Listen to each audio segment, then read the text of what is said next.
Assalamualaikum warahmatullahi wabarakatuh. Halo semuanya. Jumpa lagi dengan saya Chow Sing Sing, kurator dari Podcast Horror Night Story. Halo, apa kabar semuanya? Semoga kalian semua baik-baik saja ya. Dan seperti biasanya pada siang hari ini saya kembali dan akan menghadirkan sebuah kisah mistis untuk kalian semua. Kisah kali ini saya dapatkan dari tweet Twitternya Mas Indrawan yang menceritakan tentang teman ngobrol. Seperti apa kisahnya? Mari kita simak. Selamat malam. Kisah yang akan aku tulis di bawah ini merupakan sebuah peristiwa yang pernah terjadi beberapa waktu yang lalu. Nama-nama, tempat, dan tokoh yang bersangkutan akan aku samarkan demi kenyamanan bersama. Aku tersentak dari tidurku yang terasa begitu lama. Barusan aku bermimpi, tapi mimpinya mengerikan sekali. Sekujur tubuhku masih bergidik, seolah-olah mimpi tersebut bukan sekedar mimpi buruk biasa. Kudapati cuma ada diriku saja yang berada di dalam musola kecil yang terletak di SPBU, tempatku singgah tadinya. Saking lelahnya aku dalam perjalanan, tak sadar aku terlelap saat menumpang beristirahat. Bergegas aku keluar untuk membasuh muka agar pikiran bisa sedikit segar. Lokasi sekitar SPBU ini juga sudah lenggang. Hanya terlihat beberapa karyawan yang masih bertugas. Rasa kantukku benar-benar hilang setelah tertidur cukup lama. Akhirnya aku mengambil keputusan untuk melanjutkan perjalanan pulang saat itu juga. Mobil box yang kukemudikan berjalan pelan menembus gelapnya malam. Aku tak berani melarikan mobil ini dengan cepat. Selain lokasi yang minim penerangan, aspal yang melapisi jalannya juga tidak begitu mulus. Terlalu beresiko kalau harus mengebut.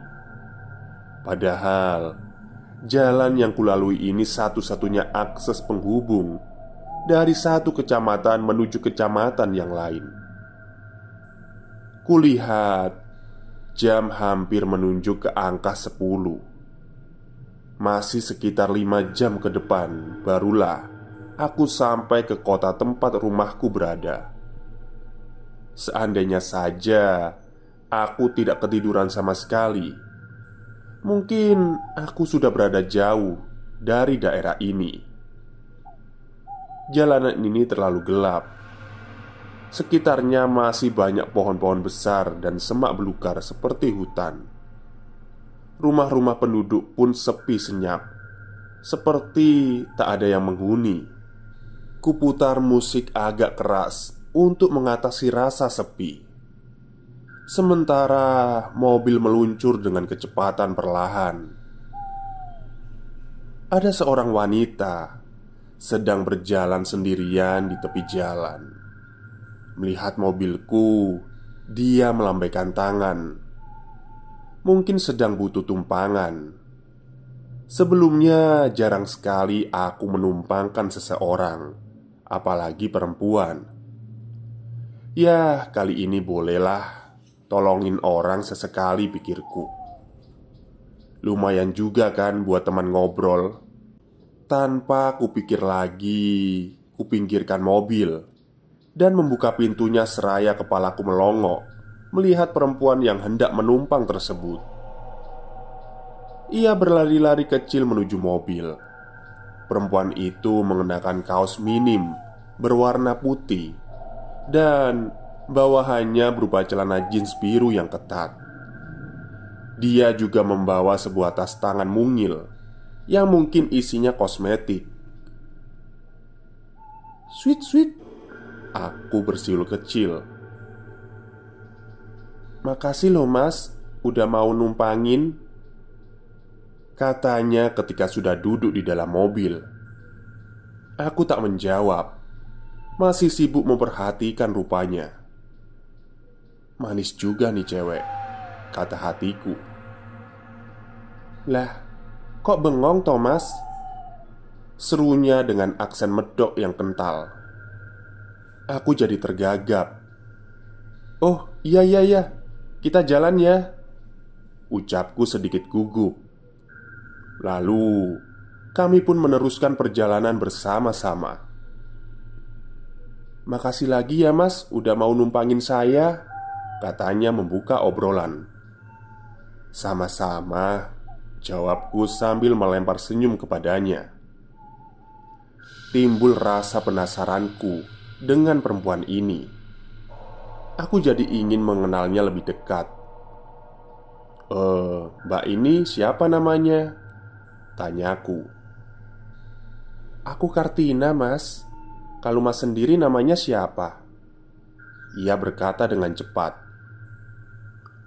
Nama saya Wibowo mbak, tapi panggil aja Charles, biar akrab, hehehe, jawabku sok kenal.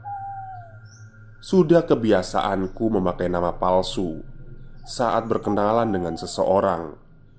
Ya supaya kedengarannya lebih keren aja. Kartina manggut-manggut. Ia lalu tersenyum sedikit. Wajahnya ayu dengan rambut panjang sebahu. Mbak dari mana dan mau kemana? Malam-malam gini kok malah keluyuran? Tanyaku yang sedari tadi penasaran dengan tujuan si mbak ini. Mau pulang ke rumah ibu mas, jawabnya singkat. Oh, mau ke rumah ibunya toh? Kirain saya tadi mbaknya itu demit yang melintas, ucapku sambil tertawa. Kartina diam, tak merespon gurauanku. Mungkin ia tersinggung dengan omonganku barusan. Mbak Kartina, panggilku saat melihat ekspresi mukanya yang kaku. Tiba-tiba saja dia mengeluarkan suara mengikik. Sontak saja aku terpekik. Mbak? Kartina masih terkikik dengan pandangan menatap lurus ke depan. Hampir saja kuinjak pedal rem secara mendadak karena terlalu panik. Ketika kikikannya Kartina berubah menjadi tawa pecah. Hahaha, maaf ya mas. Aku menarik nafas lega, sadar kalau aku baru saja dikerjai olehnya. Asem. Mbak ini gimana sih? Bercandanya kira-kira dong, bahaya tahu, kataku. Ia masih tertawa, merasa puas berhasil menakutiku yang memang agak penakut ini. Salahnya mas dong. Kok tega banget gitu ke aku, disamain sama demit. Setan mana coba yang punya body bahenol kayak aku? Pungkasnya sambil bergaya menggoda. Iya deh, mbak memang bahenol, ucapku dalam hati. Udahlah lupain aja. Omong-omong, saya belum tahu rumahnya ibunya si mbak. Itu di mana ya? Ia pun menjawab, itu di jalan maju mundur itu loh mas. Hah? Jalan maju mundur yang ada di kecamatan Jungkir Balik itu? Tanyaku.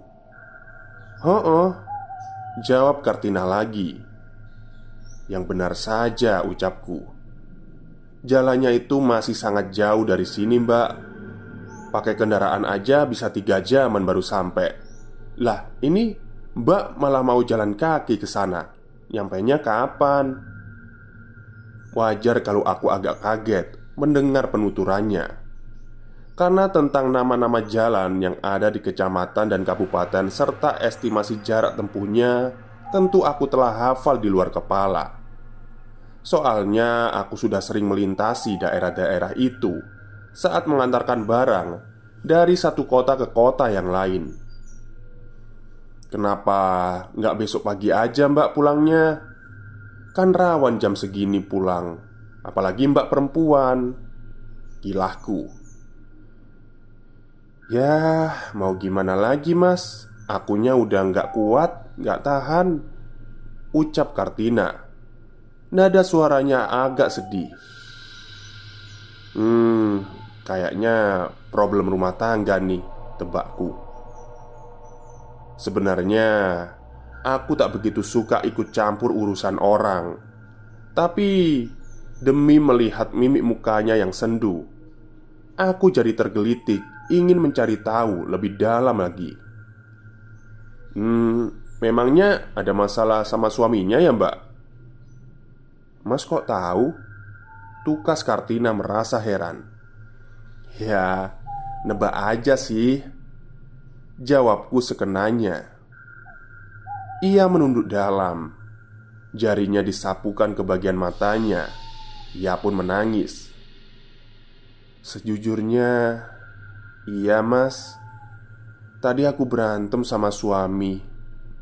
Akunya udah gak sanggup. Mending minggat aja deh sekalian, tukasnya dengan terisak. Malang sekali, kata batinku. Suami apaan? Punya istri semok macam Kartina, yang seharusnya disayang-sayang, tapi malah ditindas sedemikian rupa. Untung aja aku ketemu sama mas di jalan tadi. Kalau enggak, aduh, nggak tahulah aku harus ngapain. Makasih ya mas atas tumpangannya, ucapnya sambil tersenyum manis. Sama-sama mbak. Dari tadi perasaan nyebut makasih terus. Hehe, kataku. Mobil masih melaju pelan. Dengan lancarnya kami membisu selama beberapa saat. Mbak sering ribut ya sama suaminya? Tanyaku memecah kesunyian. Kartina tak langsung menjawab. Ia memejamkan matanya sejenak. Sering mas, sering banget malahan, katanya. Saya suka dipukulin mas. Wah, KPRT nih. Wah, KDRT nih. Beneran mbak? Tukasku agak memekik. Laporin polisi dong kayak gitu, kataku. Air matanya mengalir lagi. Gimana saya mau lapor mas, kalau dia sudah keburu matiin saya duluan? Hah? Maksudnya mbak? Tanyaku agak deg-degan dengan kalimatnya barusan. Kartina melanjutkan sambil meraba perutnya. Aku udah mati, dibunuh suamiku mas. Perutku ini ditusuk pakai pisau sampai aku mampus. Hah? Aku berusaha mencerna omongannya, tapi belum selesai aku berpikir. Lagi-lagi Kartina mengikik persis seperti sebelumnya. Please deh mbak, jangan bercanda mulu dong, pintaku dengan suara agak keras. Tapi dia tetap terkikik sambil badannya menghadap ke arahku. Matanya melotot lebar. Kali ini sumpah aku merinding. Siapa tahu jika si Kartina memang perempuan jadi-jadian. Apalagi baru saja ia mengaku bahwa ia sudah mati akibat dibunuh oleh sang suami. Dalam keadaan panik ini, aku hendak meminggirkan mobil dan berencana untuk kabur.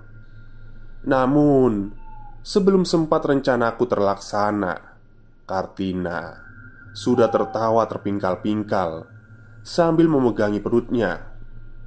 Dadanya yang membusung sampai ikut bergoyang-goyang. Kurang asem, makiku. Ternyata lagi-lagi aku sukses dikerjai untuk yang kedua kalinya. Maaf ya mas, maaf, bercanda. Gemas juga rasanya dijadikan objek bercandaan kayak gini. Tega amat sih mbak ngerjain saya mulu. Nggak lucu kataku. Ia malah berkilah dengan entengnya. Maaf mas, nggak lagi deh. Biar suasananya lebih santai, nggak tegang-tegang amat gitu. Hihi. Alah, santai-santai dasmu, pikirku. Hampir saja jantungku ini copot. Iya, tapi jangan diulang lagi ya mbak. Awas lo ya kalau sekali lagi, ancamku. Dengan nada ku buat agak serius. Dia mengangguk. Makanya mas, jangan banyak tanya-tanya. Fokus aja ke jalan, ucapnya. Berarti bohong dong kalau mbaknya dipukulin sama suami. Tanyaku yang mulai merasa jengkel sedari tadi jadi korban pembodohannya.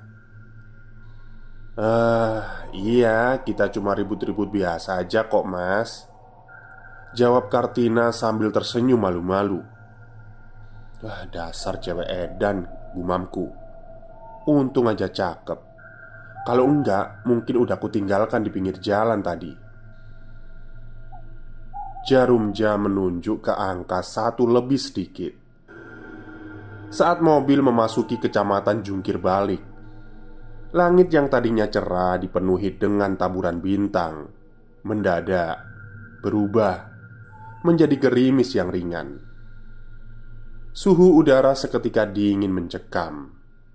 Kartina memeluk erat dirinya sendiri. Kedinginan ya mbak? Celetukku iseng. Ia mengangguk lemah. Perjalanan yang jauh mungkin membuatnya letih.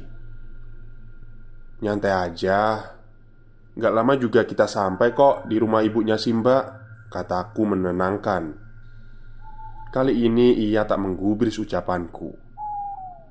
Sejurus kemudian, tercium aroma wangi yang sangat semerbak. Begitu pekatnya baunya, sampai-sampai aku agak kesulitan untuk bernafas.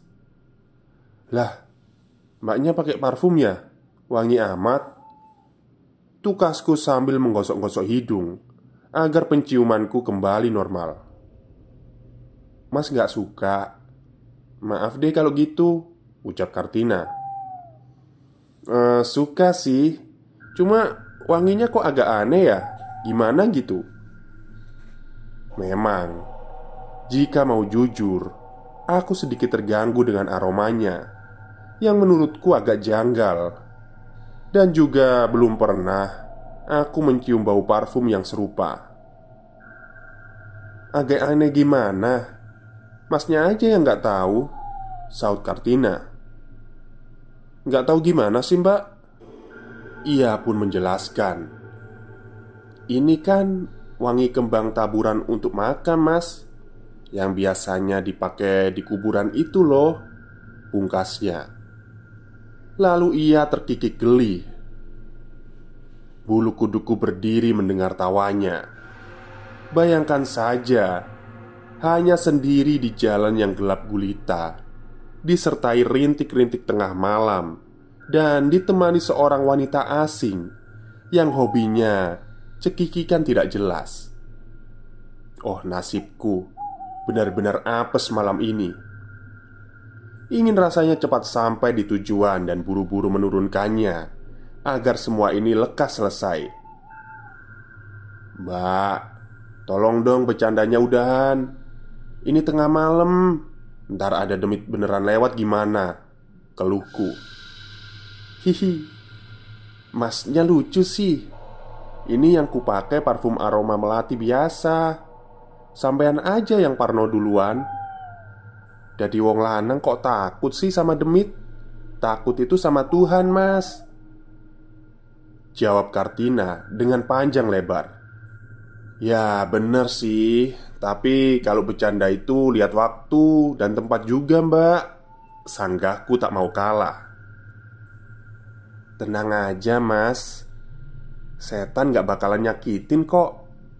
Malahan manusia sifatnya bisa lebih mengerikan dibandingkan setan itu sendiri, tukasnya dengan mimik serius. Halah, pakai berdiplomasi segala pikirku. Bodoh amat dah. Aku capek dan bosan dikerjai terus. Udahlah mbak, saya mau konsen ke jalannya dulu. Udah gak seberapa jauh lagi nih, pungkasku akhirnya. Si mbak yang cantik ini tapi aneh merapatkan matanya. Ia mengantuk. Kasihan juga, tapi mengingat kelakuannya yang suka iseng bikin hati jengkel. Tak lama kemudian, kami pun sampai di jalan maju mundur, lokasi di mana rumahnya Ibu Kartina berada. Ia menyebutkan kalau rumah tersebut terdapat di dalam sebuah gang. Pelan-pelan kususuri jalan mencari gang yang ia maksud. Di sepanjang jalur ini terdapat bukit-bukit tinggi di bagian kanan kirinya. Pada bukit-bukit tersebut berjajar banyak sekali kuburan-kuburan tua. Agak ngeri juga kalau melewati daerah ini sendirian bila malam. Biasanya aku selalu agak ngebut ketika melintasi jalan yang terkesan horor ini. Bahkan teman-teman sesama pengemudi banyak yang bilang jika jalan ini termasuk wilayah angker. Walaupun aku sendiri belum pernah mengalami kejadian mistis di tempat ini. Kepalaku masih celingak-celinguk, berusaha menemukan gang itu. "Mana nih mbak gangnya?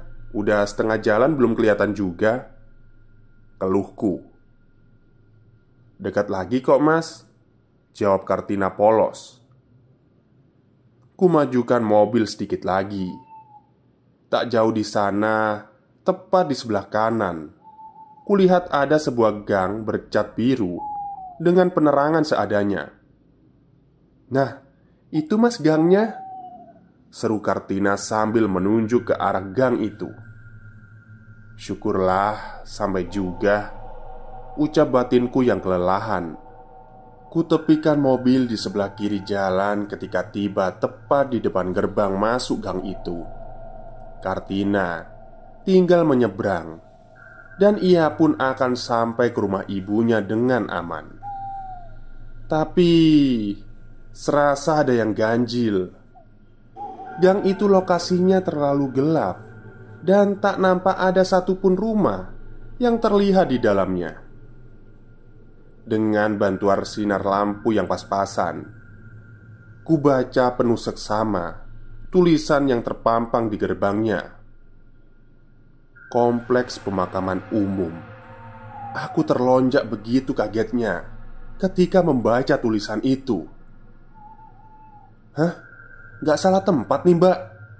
ucapku langsung menoleh kepada Kartina.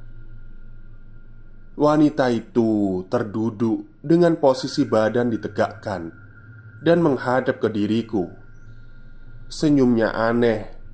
Ia menyeringai seram. "Bener itu mas. Makasih ya udah mau nganterin." Mendadak ia cekikikan untuk yang kesekian kalinya. Namun suaranya yang sekarang lebih melengking. "Mbak, udah dong, saya capek," bentakku dengan kemarahan yang memuncak. Tapi saat melihat perubahan Kartina pada penampilannya yang begitu drastis, amarahku berbalik menjadi ketakutan yang luar biasa. Rambut Kartina memanjang secara tak beraturan. Dua matanya menonjol, seolah-olah biji mata di dalamnya akan mencuat keluar. Wajahnya yang tadinya begitu ayu menjadi keriput, bersamaan dengan mulutnya yang menganga lebar, meneteskan liur dari lidahnya yang menjuntai. Astagfirullah, pekikku begitu kuat. Rupanya Kartina memang setan sungguhan. Tololnya, kenapa tak kusadari semenjak ia naik ke mobil ini? Setan memang penuh dengan tipu muslihat. Tubuhku kaku tak bisa digerakkan. Aku hanya sanggup mematung dan menonton setan alas itu menyiksaku dengan rupanya. Ia terkikik dengan raut muka seram tepat di depan wajahku. Sekonyong-konyong, hidungku diterpa dengan bau busuk yang amat sangat. Aromanya begitu memualkan. sampai-sampai membuatku muntah seketika. "Loh, kebauan Thomas. Enak kan?" ucap setan Kartina dengan suara cempreng. Ia mengusap-ngusap perutnya yang berlumuran darah. Sempat kuperhatikan, ada banyak belatung dan ulat-ulat kecil berkerumun di lubang yang ada di perutnya. Terlalu menjijikkan. Ku baca dalam hati doa-doa keselamatan yang kuhafal, memohon kepada Tuhan agar teror ini segera berlalu. Tenagaku sendiri sudah habis, hingga penglihatanku pun mulai samar. Namun aku masih sadar saat setan itu berkata, "Aku mau pulang dulu ya mas. Lain kali aku numpang lagi deh. Makasih loh mas udah nganterin." Ia berucap seperti itu sambil kepalanya bergoyang-goyang ke kanan ke kiri. Pandanganku semakin memburam, tapi telingaku bisa mendengar kalimatnya yang disebut secara berulang-ulang. "Makasih loh mas. Makasih loh mas. Makasih loh mas." Dan semuanya pun menjadi gelap gulita. Aku tersentak dari tidurku yang terasa begitu lama. Barusan tadi aku bermimpi, tapi mimpinya mengerikan sekali. Sekujur badanku masih terasa bergidik, seolah-olah mimpi tersebut bukan sekedar mimpi buruk biasa. Kudapati hanya diriku saja yang berada dalam musola kecil yang terletak di SPBU tempatku singgah tadinya. Setelah membasuh muka, kuputuskan untuk melanjutkan perjalanan pulang sekarang juga. Kulihat jam hampir menunjuk ke angka 10 ketika mobil box yang kukendarai mulai berjalan menembus malam. Di depan sana ada seorang wanita sedang berjalan sendirian. Melihat mobilku yang lewat, ia segera melambaikan tangannya. Kemungkinan ia butuh tumpangan. Kutepikan mobil, lalu segera kubukakan mobil agar dia dapat masuk. Lumayanlah buat teman ngobrol, gumamku. "Makasih ya mas udah mau numpangin," kata perempuan itu setelah ia berada di dalam mobil. "Salam kenal ya mas. Namaku Kartina." Selesai. Sekian untuk cerita malam ini. Saya ucapkan terima kasih udah ngikutin ceritanya sampai habis. Sampai jumpa lagi di kisahku berikutnya. Good night and sleep tight. Baik, itulah akhir cerita dari tweet Twitternya Mas Indrawan ya, mengenai teman ngobrol.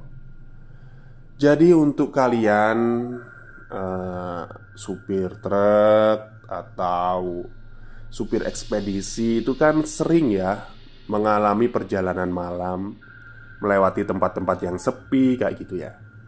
Kalau kalian melihat sesuatu atau dilambai sesuatu, baik itu laki-laki atau perempuan yang meminta tumpangan, sebaiknya jangan dikasih.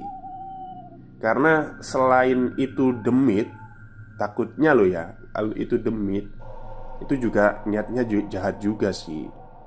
Takutnya dia bawa senjata kan, terus nodong kita atau apalah. Ya kita nggak tahu sih kalau dia manusia beneran. Tapi kayaknya nggak mungkin deh ada manusia beneran jalan di tengah malam kayak gitu. Lebih baik hati-hatilah. Oke, mungkin itu saja cerita pada siang hari ini. Kurang lebihnya saya mohon maaf. Wassalamualaikum warahmatullahi wabarakatuh.